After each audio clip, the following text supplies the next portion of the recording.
Hey guys, it's Doc, and we're doing a bunch of stuff down here today. We're actually we're testing the excavator as a dredge with the new punch plate screen in it, which is going really well. Then we're also we have a new stream sluice stand system that we finally came out with, because if you've ever had to deal with piling up rocks and so forth, this new stream sluice stand system is phenomenal. We've been working on it for about 8 weeks and going back and forth with it. It's done. It'll be ready for sale on the website. We're also getting cons. We sell our cons. They're really testing cons on our website now. We have two different versions. We have the standard mystery type, and then we have some that are loaded, but really good for testing because there's a ton of black sand inside of it. So we're down here getting some more cons. But I did want to show you, we're running these two dredges out here that I'm going to show you. We're running them the way really that I recommend for most high bankers now, which is we've got UR under the header box, then we're going to scrubber, then we're going to Razorback, then we're going to UR. You'll see that we're running them pretty fast, the water speed. There's not much material holding in the mats at all. But I did want to show you that. I want to show you them diving, and then I'm probably going to go ahead and show you some underwater stuff that I found today, today. That might be cool. So I'll take you over there. But you can see how fast these things are running.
I'm getting ready to run the gold hog, the large gold hog, as a super concentrator, and I'm going to do it a little bit differently today just because I'm being lazy and I've really never done this.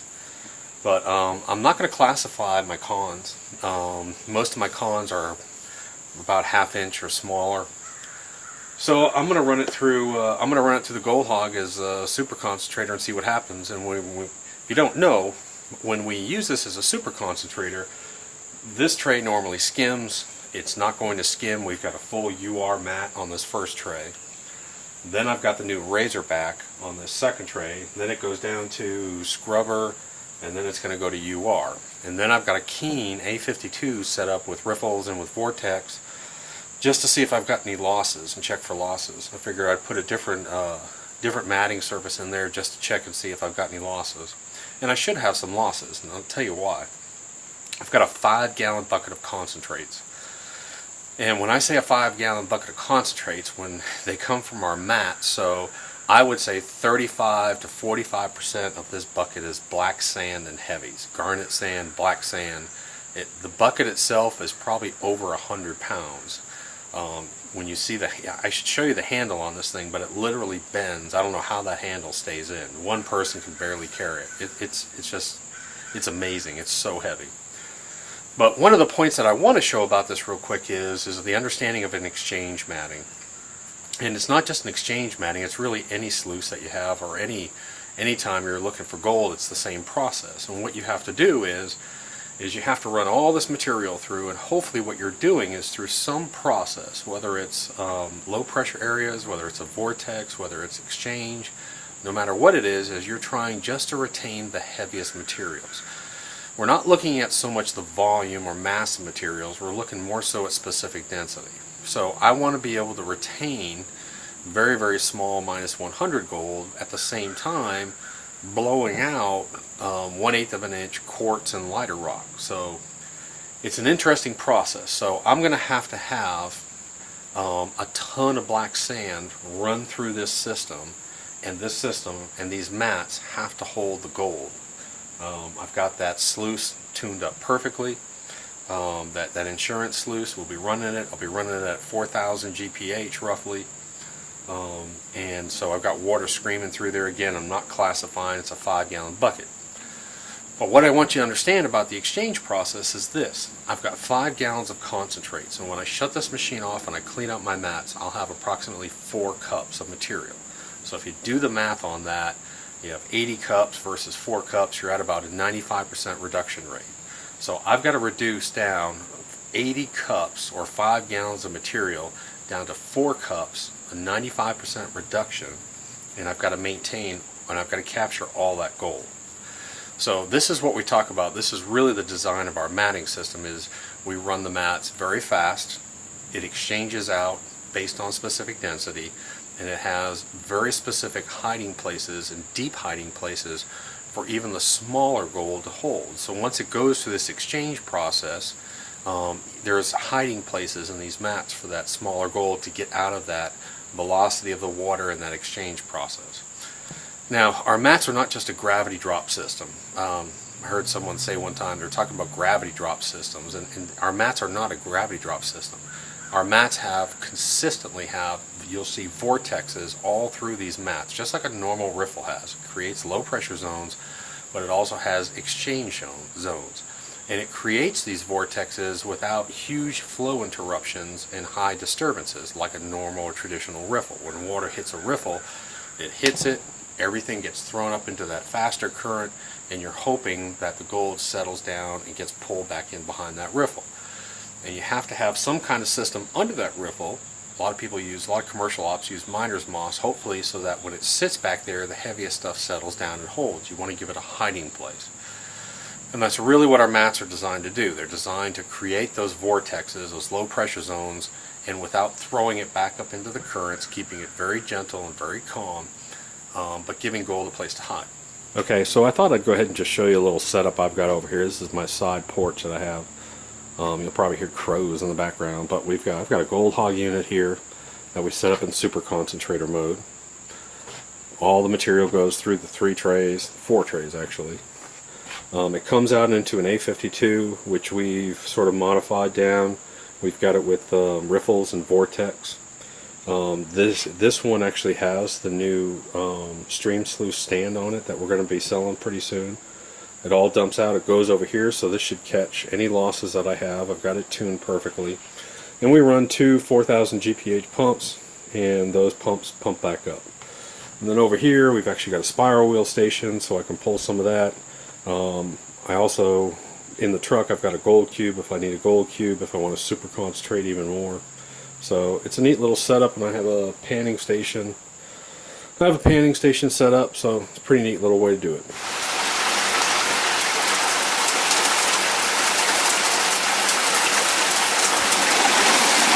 Like I said,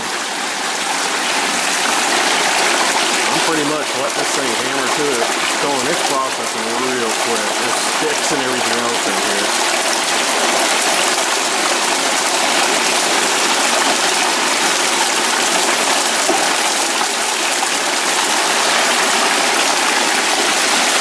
Everything's running down.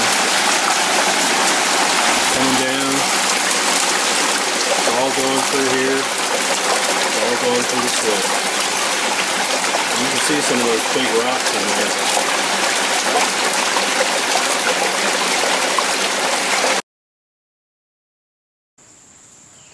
Okay, this is really cool. The amount of black sand is just amazing right now.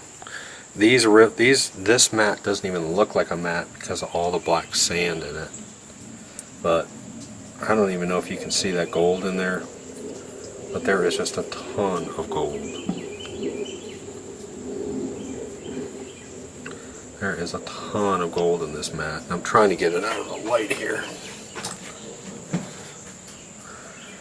where you can see it.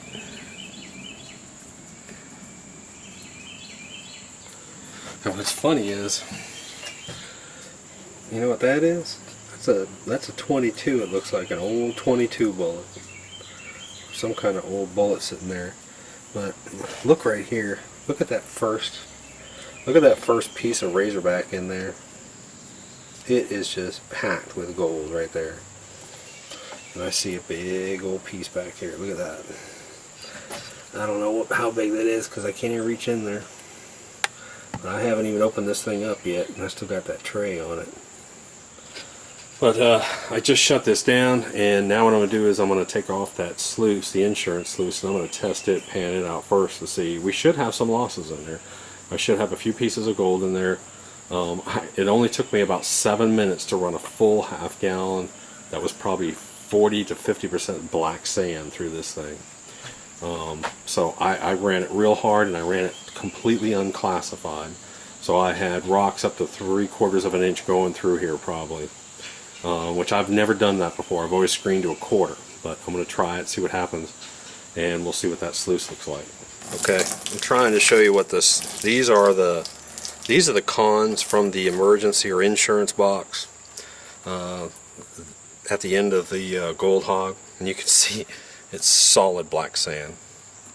And it's nothing but fine, solid black sand. So I should expect to see some 100s and maybe some flat 50s or something in here.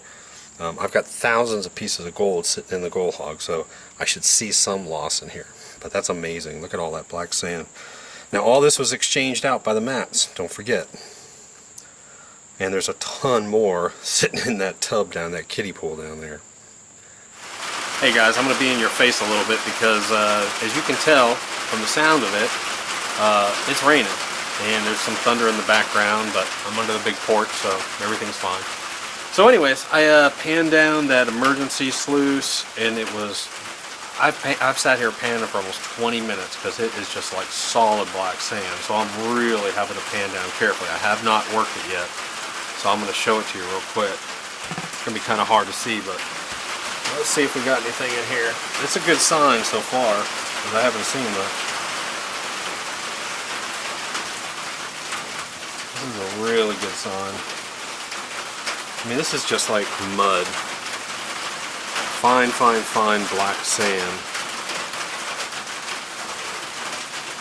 And let's see, I have yet to see a piece of gold. It looks like a piece of gold, but it's not. Here's the end of my panning here. And you can just see that this is fine, fine, fine black sand. I mean 100, 200 class black sand.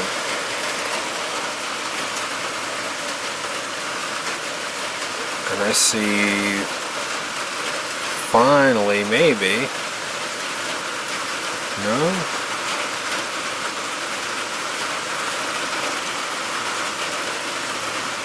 But I want you to see that.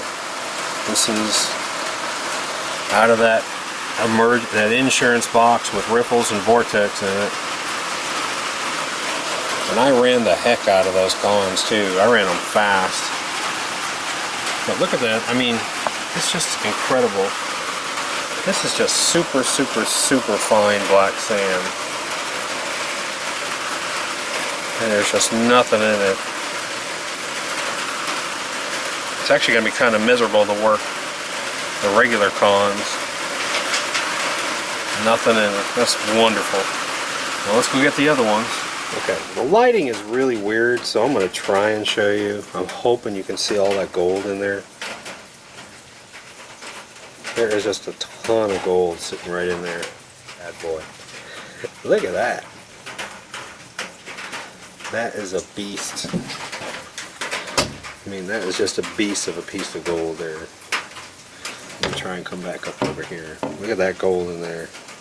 This is in the Razorback. You can just see it all in here. That is really cool there. And look at this pre-riffle. See if you can see it. Look at that pre-ramp riffle, that groove in that pre-riffle. There you go. Look at that. That is just too neat. Look at that piece of wire gold. I didn't see that. Look at that wire gold sitting there. That was cool. And gold down here. There's just gold everywhere. Great run. Okay, I gotta show you something funny. This is why you gotta reverse roll these maps. Alright, you see that gold right in there? There's gold sitting right in here. There's gold sitting all in here. Gold all in here. And watch this.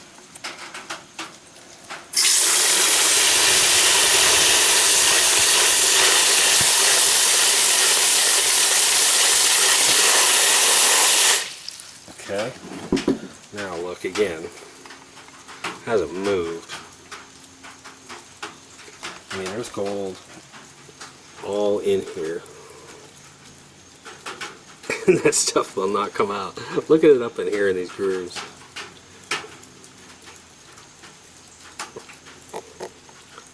There's just gold stuck all in there. That's why you have to reverse roll these.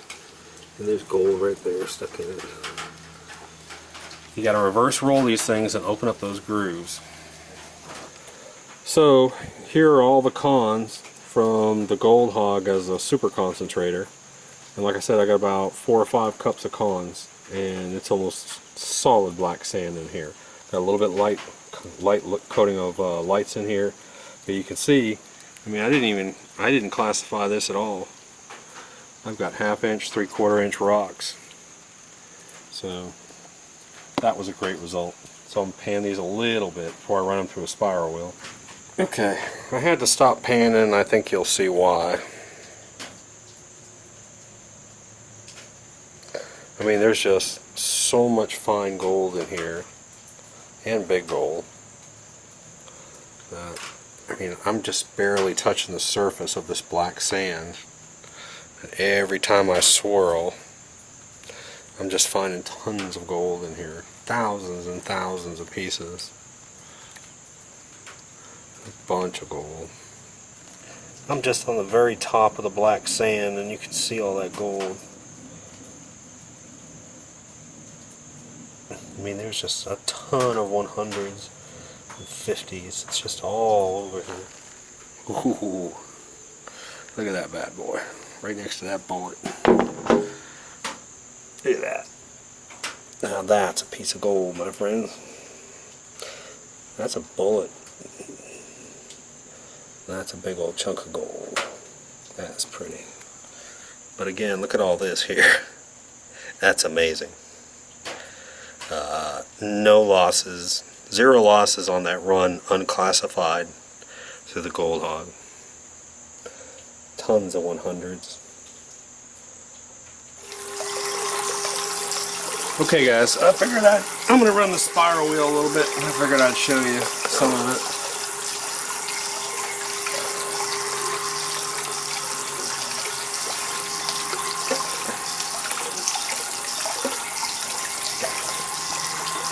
That is just too pretty right there.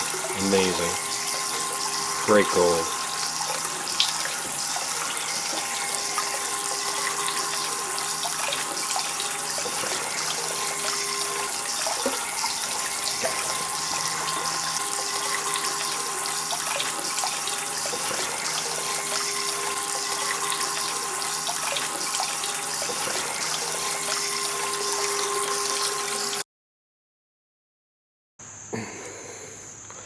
Well, you're going to see a whole bunch of gold float here, I think, so. But this is pretty right here. If I can get her to focus right there. That's pretty. That's quite a bit of gold there. But here's what I really want you to see. I know everyone's looking at this big pile of gold up here, but look at the bird shot up there too. But now, see if you can focus in on these little teeny 100s. It really is amazing. It's hard to get them on camera, but look at that. Now I've got a bunch of gold back down over in here, but look at that. That's nice. That is real nice. Okay, so everyone wants to see this stuff, but what I want to see, honestly, this impresses me more. Look up here. That impresses me. Look at all that fine gold. Bare mats. That's amazing. I mean, that's just full of 100s and 200s and 50s. Look at that. That is beautiful.